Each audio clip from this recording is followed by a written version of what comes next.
Bom, pessoal, vamos voltar aqui ao tema da imprensa, aqui no nosso Rebeldes. Eu tinha feito uma primeira postagem e resolvi dividir para não ficar uma coisa muito longa. Então a gente vai aqui na segunda parte desse tema imprensa, né? Para começar, é bom deixar muito claro, não se pode pensar em democracia se você não tem a democratização da informação. Informação acessível a todos, correta, equilibrada e com opiniões diferenciadas. Quer dizer, o que a gente tem no Brasil hoje, na TV em particular, é um pensamento único. Basta ver as chamadas reformas trabalhistas, da Previdência, enfim, observações sobre uma possível reforma tributária, são só composições de um lado.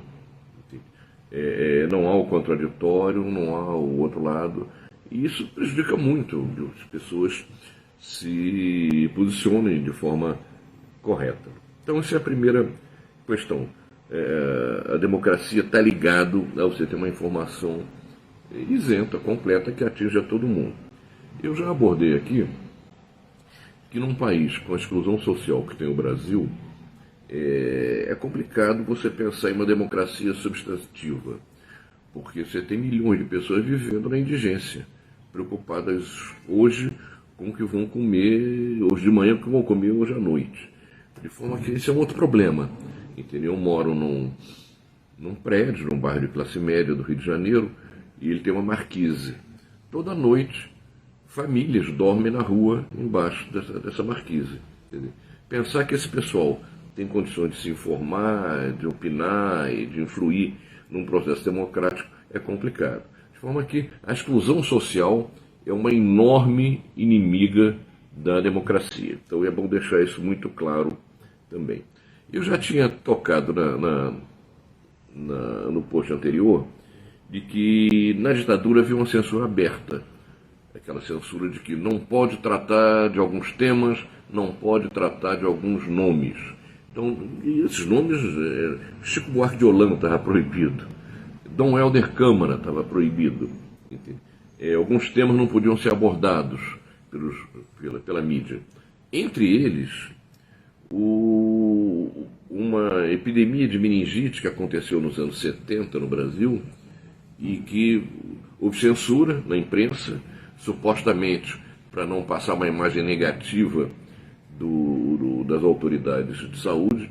Agora isso fez com que os pais não fossem informados sobre os riscos da meningite, sobre os sintomas da meningite e sobre o que fazer se seus filhos apresentassem esses sintomas.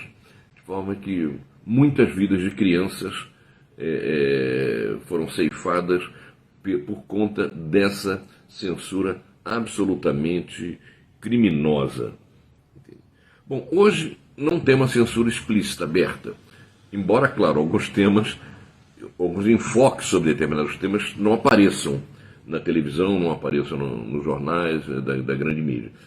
Eu dou um doce para quem me mostrar alguma opinião contrária à reforma da Previdência ou à reforma trabalhista na nossa TV aberta. Não tem, não apareceu. Só aparecia posições do outro lado.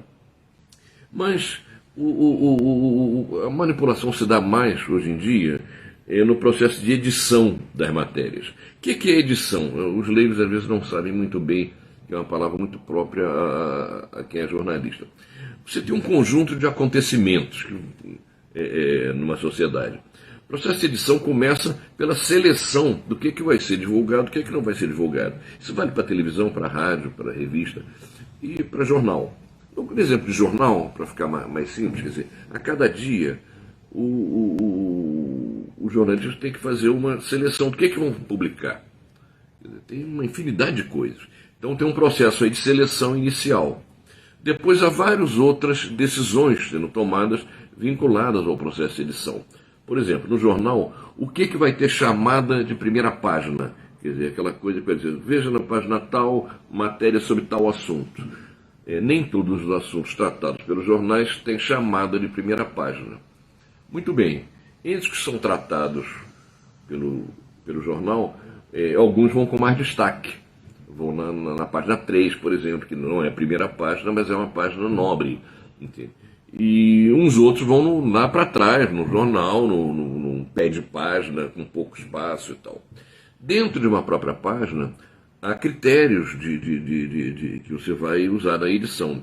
Por exemplo, qual é o tamanho de cada matéria? Se a matéria vai ter ou não foto, que é uma coisa que a valoriza. Entende?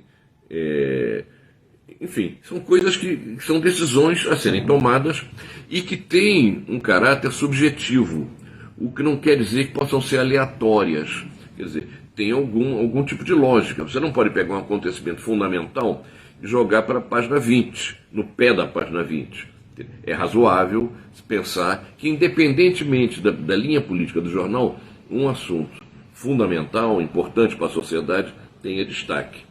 Outro critério também, em particular para a primeira página, mas vale também para as seguintes, é aquela ideia do acima da dobra ou abaixo da dobra. Porque na banca o jornal frequentemente é exposto dobrado. Então o que está acima da dobra tem mais destaque, é visto pelas pessoas. E mesmo nas páginas interiores, que quase sempre não são expostas na banca, você está acima da dobra é um critério importante de valorização do jornal. Então nós vimos aí alguns elementos que vão valorizar mais ou menos as matérias que são publicadas no jornal. Isso vale para a televisão, vale para a rádio, quer dizer, a forma de apresentação. Dentro de uma mesma matéria, você tem formas distintas, por exemplo. Alguns jornais, quando apoiam um determinado governo, diante de uma denúncia contra esse governo, eles podem abrir a matéria dizendo: o governo responde, contesta, não sei o que e tal. Não apresenta a denúncia senão lá no pé da matéria. E nem todo mundo vai além do título, nem todo mundo vai além do lead, que é a apresentação inicial, geralmente o primeiro parágrafo da matéria, nem todo mundo lê a matéria inteira. Então, se tem uma denúncia contra um governo, por exemplo, e você faz a matéria dizendo: o governo diz que é tudo mentira, etc., e apresenta suas provas, né? No final da matéria que você vai dizer qual foi a denúncia, dando elementos para o leitor julgar se ela tem consistência ou não, é uma forma de tratar a matéria que favorece o denunciado. Então, isso tudo pesa na edição. É preciso entender também outra coisa. A edição tem um quê de decisão subjetiva. Tem. Quer dizer, você pode ter duas edições que são diferentes para um jornal de um dia e que não haja má fé exatamente. Só que um valorizou mais determinados aspectos, determinados ângulos, e o outro valorizou outros. Até certo ponto, isso é legítimo. Não é legítimo você esconder, você diminuir deliberadamente coisas que são importantes. Uma outra coisa fundamental para se discutir mídia também é que há uma diferença, que é clara, entre o que é mídia impressa e o que é mídia eletrônica. Vamos tratar disso. A mídia impressa, num regime capitalista, um jornal, uma revista, etc., qualquer um que tenha dinheiro e tenha disposição de abrir um jornal ou uma revista, preenche os requisitos legais, contrata jornalistas, contrata a impressão, contrata a distribuição e faz seu jornal. Desde que não atropele leis, não atente contra a verdade de forma aberta, e que isso pode dar direito a ações na justiça, etc., o cara tem direito de fazer isso. No caso da mídia eletrônica, essa liberdade não é a mesma, porque é uma limitação física para a quantidade de veículos eletrônicos, rádio ou televisão, no mesmo espaço físico. Vamos pensar mais ou menos uma régua, quer dizer, que tem lá as marcações dos centímetros e tal. Você, no mesmo espaço físico, você vai ter possibilidade de ter um número determinado de rádios e número determinado de televisões. Se você começa a crescer esse número de forma aleatória, você vai ter interferência, ninguém vai falar para ninguém. Por isso, em todo mundo, a rádio e a televisão são exploradas sob o regime de concessão, ou seja, o poder público ele concede para determinadas empresas, determinadas pessoas, enfim, uma concessão de rádio, uma concessão de televisão. entende? Mas não concede sem critérios. Para começar, uma série de critérios, inclusive no Brasil, não são muito cumpridos, mas existem critérios para conceder. Em segundo lugar, há critérios para a utilização dessas concessões também. No caso do Brasil, elas têm que ter um caráter informativo, educativo, cultural e até de recreação, lazer. Mas ela, por exemplo, não abre espaço para você estar vendendo tapete, joia, estar fazendo programas religiosos, enfim. Isso não está na Constituição. E um Estado laico, por exemplo, não pode aceitar programas religiosos numa concessão pública. Então é algo. Você não pode fazer dessa concessão um veículo para vender coisas, produtos. Você não pode aproveitar essa concessão para ter programas que humilhem as pessoas, programas chamados populares, são mais popularescos do que populares, que humilham as pessoas. Então é tipo mundo cão. Isso não é permitido, mas é feito sem qualquer reação das autoridades. Da mesma maneira, como essas concessões, uma vez dadas, elas são revistas a cada 10 anos, no caso do rádio, e a cada 15 anos, no caso da televisão, para ver se está sendo cumprido nos conformes, se as requisitos estão sendo obedecidos, etc. Alguém já ouviu falar nisso no Brasil? Quer dizer, é um negócio que, se existe, existe embaixo do pano, e ninguém sabe de nada. Além disso, é explicitamente proibido se dar concessões para políticos. Porque, claro, uma concessão é uma enorme arma na luta política. Imagina o que é alguém ter uma concessão de TV, uma concessão de rádio, inclusive Brasil afora. Por exemplo, as repetidoras da Globo, digamos, no sul da Bahia, elas vão mostrar os programas locais, vão tratar da política local e dos acontecimentos locais, mas vão passar também os jogos do Flamengo, as novelas, enfim, toda a programação da Globo que atrai muito as pessoas. Então você ter uma concessão como essa é um canhão na mão de um político. E está proibido pela Constituição político ter concessão. Isso não é cumprido. Se alguém, só a título de exemplo, quem é o dono da concessão da repetidora da Globo na Bahia é a família do Antônio Carlos Magalhães. Em Alagoas é a família do Collor. Em Sergipe, a família do Albano Franco, um político importante. No Ceará, é do Tasso Gereissati. No Maranhão, é do Sarney. Enfim, então é um escândalo isso. E ninguém diz nada, porque as concessões são usadas como moeda de troca na política. É sabido, e ninguém nega, que o José Sarney, quando estava na presidência, ele tinha 4 anos de mandato e conseguiu um 5º ano com uma emenda constitucional que foi turbinada, foi conseguida com a concessão de rádio e TV, de repetidoras, rádio e TV, para parlamentares, para congressistas. Então eles aprovaram uma emenda constitucional dando um 5º ano de mandato para o Sarney. Isso tudo é um escândalo. E pensar em democracia implica pensar nisso. Pensar em democracia implica pensar no critério de concessão das concessões de rádio e TV. Pensar em democracia implica em pensar em como essas concessões vão ser utilizadas. No exemplo recente do impeachment da presidente Dilma Rousseff, independentemente dos problemas de seu governo, quer dizer, o comportamento da mídia foi semelhante a um partido político. A Globo News chegava a convocar para manifestações a favor do impeachment. Não se viu na televisão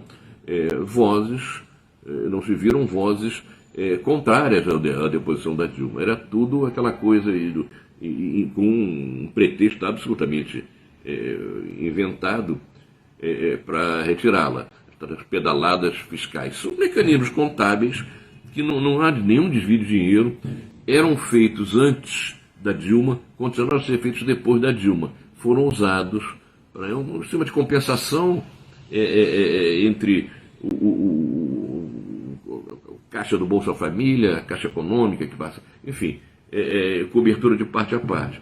Isso não configura crime, não está determinado que é crime, foi feito antes, foi feito depois, foi usado como o motivo para a deposição da Dilma. De forma que é preciso que se veja criticamente a imprensa, que se leia jornais, revistas, e se ouça a rádio, se vê a televisão de forma crítica. Porque, independentemente de não haver mais censura, o processo de edição é uma forma muito clara, muito forte de você distorcer as notícias. Vou dar um último exemplo para vocês terem uma ideia. Eu trabalhava no Globo, trabalhei 10 anos no Globo, e dava aula também em faculdade de comunicação. E eu utilizava metade da aula para conversar sobre os jornais do dia com os alunos, independentemente da matéria. Eu dei várias matérias nesse curso, mas eu conversava não só sobre temas para esclarecer, e, enfim, muitas vezes os alunos deixam de ler coisas relacionadas com política ou com economia por se considerarem da intimidade, não vou entender, não sei disso e tal. Então eu tratava de destrinchar, mostrar que a maioria dessas coisas são coisas simples, apenas eles não sabem, e tem ignorância no sentido preciso, ignora o funcionamento de certas coisas, então se intimida e não lê. Então eu queria enfrentar isso, dar informações, etc. E queria também estimular uma reflexão sobre a edição dos jornais.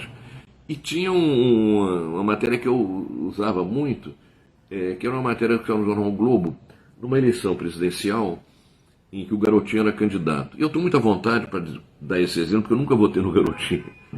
E tinha, na página 3 do Globo, na parte de baixo, mas uma matéria grande, umas 4 colunas, era uma matéria que tinha como título Garotinho usou avião de traficante. O Garotinho era candidato a presidente e tinha alugado um jatinho para as suas andanças pelo Brasil. Muito bem.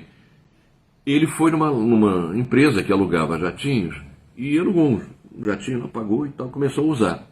Acontece que aquele jatinho especificamente era de um traficante que tinha sido preso, estava preso esperando julgamento e teve os bens arrestados. Entre esses bens estava esse avião, não sei se era aviãozinho, um jatinho. E para que não se deteriorasse, a justiça repassou isso para uma empresa, para que cuidasse da manutenção e tal, e fosse, enfim. Então, o Garotinho foi lá nessa empresa para alugar um jatinho qualquer e acabou alugando esse. A gente não sabia que era o verdadeiro proprietário do jatinho. Essa não era manchete, a gente fala qual é o título principal da página, mas esse título, que era página 3, sobre eleição presidencial, uma coisa importante, ele dizia assim: Garotinho usa avião de traficante. Isso é mentira? Mas é uma mentira.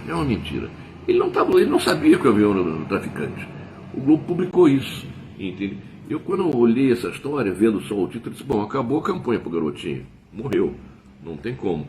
Lendo a matéria toda, a gente tem a explicação de que ele foi na empresa alugando um jatinho, e esse jatinho era de um traficante, que ele não sabia, e a justiça tinha repassado o jatinho para a empresa. Quer dizer, é uma edição maldosa.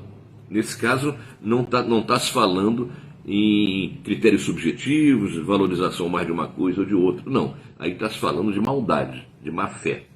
Pois bem, mas mesmo tirando a má fé, que existe em alguns casos, quer dizer, é preciso ver o seguinte: o subjetivismo do processo de edição não permite que a pessoa faça o que quiser. Não permite você esconder um acontecimento da maior importância, não dando ou dando sem destaque nenhum. Não permite que você edite matérias sobre reforma da Previdência, sobre reforma trabalhista, omitindo posições críticas a essas mudanças. Enfim, essa questão da imprensa, eu acho que é um tema fundamental para se pensar, difundir, inclusive, a ideia de que é fundamental se pensar sobre a imprensa, ter um olhar crítico sobre ela, e de maneira que nós vamos voltar aqui no Rebeldes outras vezes sobre essa questão. Um olhar crítico sobre a imprensa e sobre a edição das matérias. Por hoje é só. Fica um forte abraço. E se você que nos acompanha, clique no sininho aí em cima, que você vai ser avisado cada vez que vier uma nova emissão dos Rebeldes. Até lá, até a próxima. Um forte abraço.